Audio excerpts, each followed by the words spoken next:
todos los presentes por estar aquí en esta disertación el día de hoy, y también a las autoridades de la Defensoría Pública que gentilmente me han invitado a participar en este rol de charlas.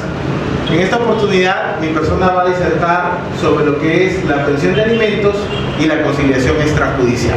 ¿Bien? Para los que tienen su código civil, permítame por favor el adaptor. Para los que tienen su código civil, ustedes lo pueden ubicar en el artículo 472 de su código civil. ¿Bien? No sé si tienes micro inalámbrico. ¿Funciona? Ahí, mejor. Bien, para comenzar diremos que los alimentos, la mayoría de la gente puede pensar que se trata de lo que son comida. Ya ustedes, algunos de ustedes que estudian Derecho, saben que eso no es así. Los alimentos es todo un conjunto de lo que se considera indispensable para el sustento de la persona. Entre ellos debemos ver lo que es alimentación, vestido, educación, instrucción y capacitación para el trabajo según la situación y las posibilidades de los familiares. Hay que tener en cuenta algo. Los temas de alimentos, si bien es cierto, inicialmente la teoría que los acogió para el tema de los alimentos es que esta era una obligación, entendiendo como tal a aquella relación que existe entre dos o más personas de manera patrimonial. Hoy en día los alimentos se consideran como un derecho fundamental de la persona, ¿correcto? Entonces, sin dejar de lado el tema patrimonial, no puede decirse que los alimentos solamente son una obligación, sino que son, además de eso, un derecho fundamental. Y aquí hay que tener cuidado. ¿Por qué? Porque cuando nosotros hablamos de alimentos como derecho fundamental, alguien tiene que proveerlos, ¿correcto? Alguien tiene que asistirnos. Si usted está casado, esa obligación, de acuerdo al artículo 474 del Código Civil, se entiende que es una obligación recíproca. Como se hizo un momentito. Los cónyuges se deben asistencia y fidelidad, dice el Código Civil. La fidelidad se entiende, ¿no es cierto? La fidelidad se entiende, porque usted no puede estar con otra persona que no sea su cónyuge. Pero el tema de la asistencia no es que usted va a estar presente ese día, sino que tiene que asistir en las necesidades que tenga su pareja. Por lo tanto, yo, que estoy casado, le debo alimentos a mi esposa. Pero tú, esposa, me debes alimentos a mí. De tal manera de que si yo no te proveo a ti los alimentos, mujer, tú me demandas y si no te alimento, pese a que hay una resolución judicial que me diga que te tengo que alimentar, cometo un delito que se llama omisión a la asistencia familiar. Y si no cancelo mis obligaciones alimentarias a favor de quien se las tengo que proveer, puedo terminar preso en Río Seco. Lo mismo te va a pagar a ti. Señora, si usted debe alimentar al marido y usted no lo hace, el esposo está en la misma posibilidad, porque hay ese tema al igual durante la ley, de que te pueda demandar los alimentos. El mismo derecho lo tienen ambos cónyuges. Ah, ya, doctor.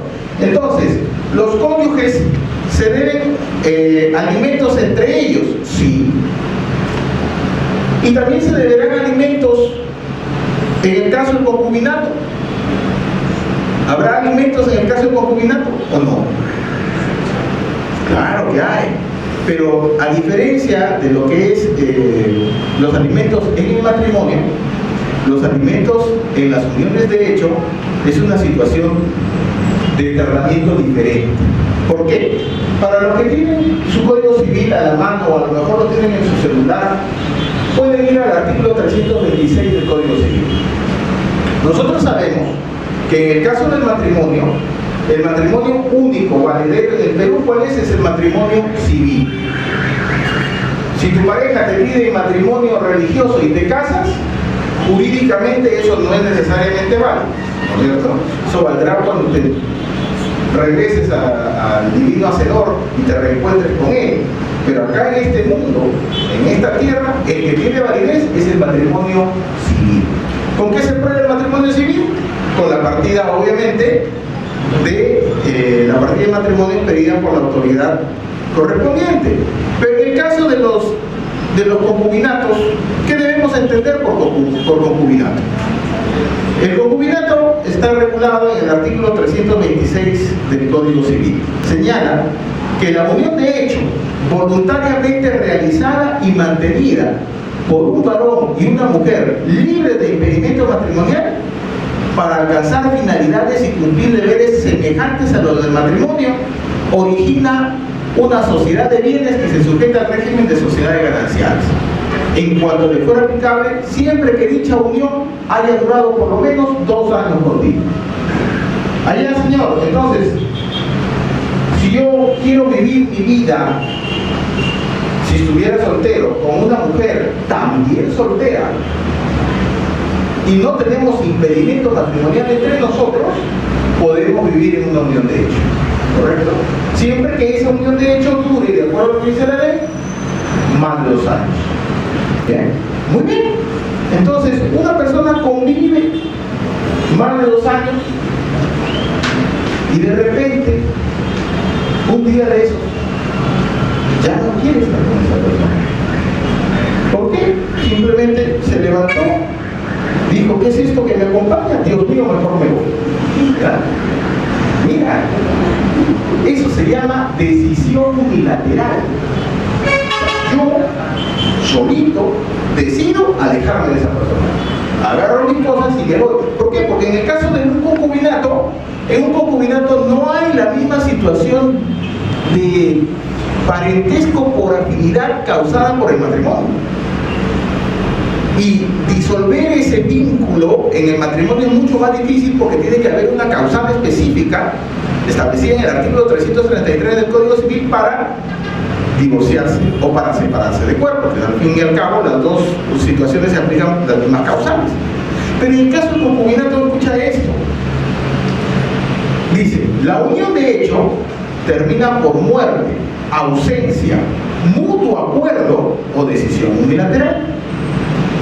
En este último caso, dice, el juez puede conceder a elección del abandonado una cantidad de dinero por concepto de indemnización o una pensión de alimentos.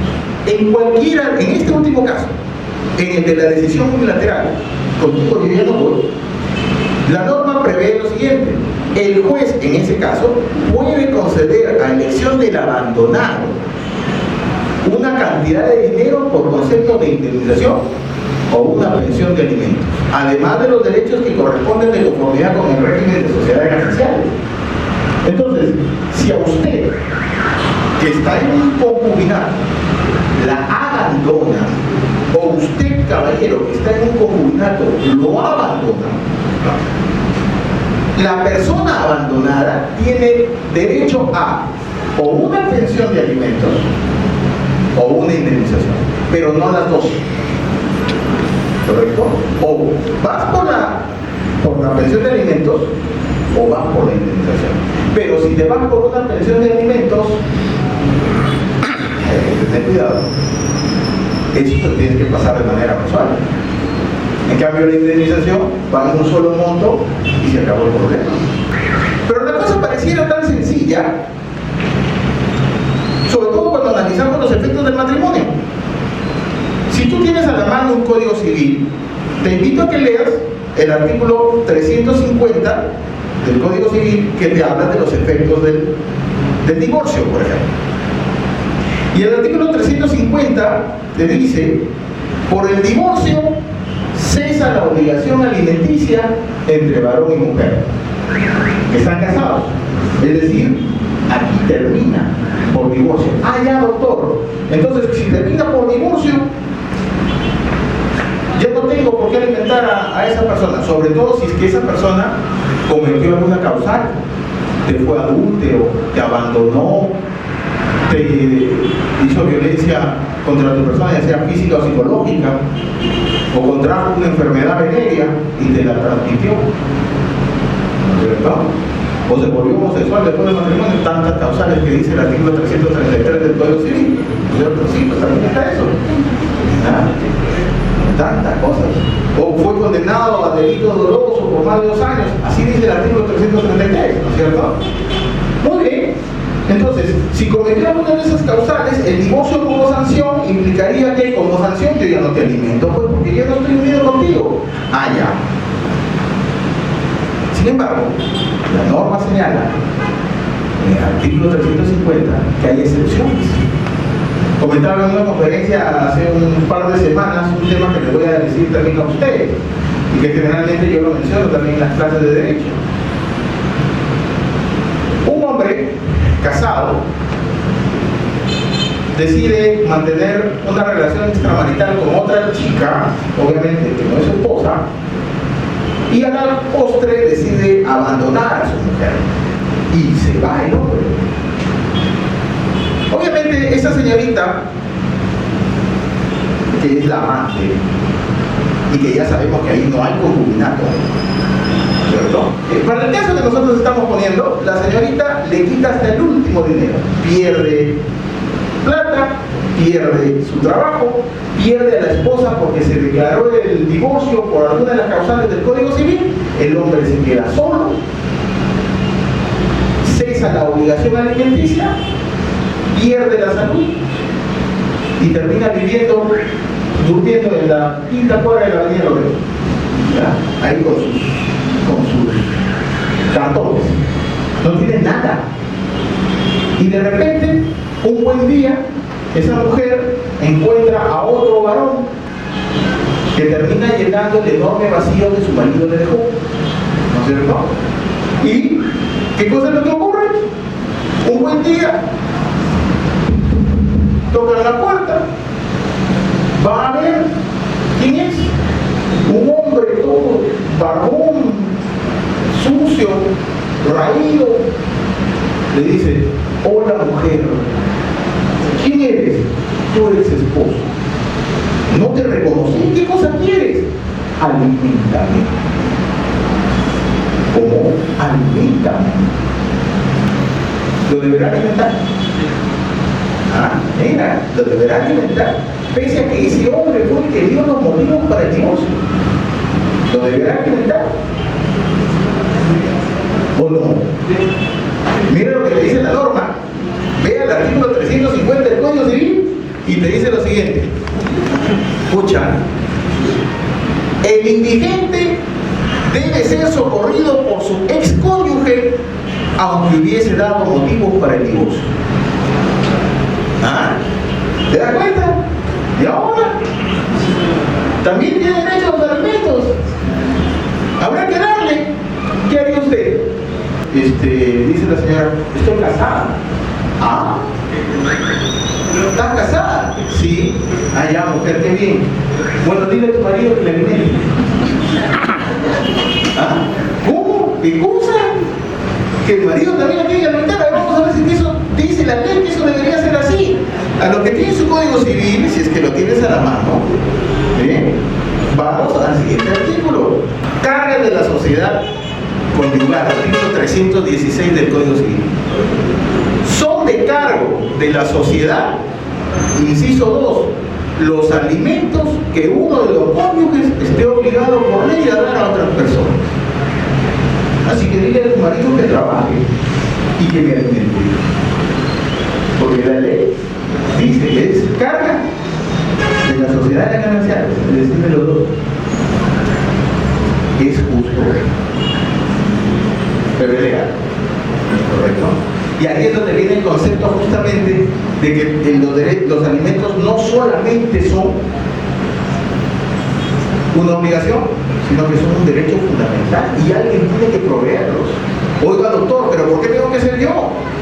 Dice el cónyuge ofendido, el ex-cónyuge ofendido, porque la ley así lo ha establecido, cuando en realidad eso debería ser una obligación del Estado, atender a las personas indigentes, Oiga, ¿y hasta cuánto tiempo tengo yo para darle eso? Cuidado, dice el Señor, mire, estoy indigente, mujer, no tengo dónde dormir, estoy durmiendo en la calle. Dile a tu marido que me dé un cuarto ahí al lado para poder venir y vivir. ¿Ah? ¿Qué harías? Porque si no, ya estás cumpliendo con lo que dice la ley. ¿Cómo conciliamos? Ahí está bravo, ¿no es cierto? Sobre todo porque ahora, más peor todavía, vamos a ver que en los temas de alimentos y de familia, los temas de conciliación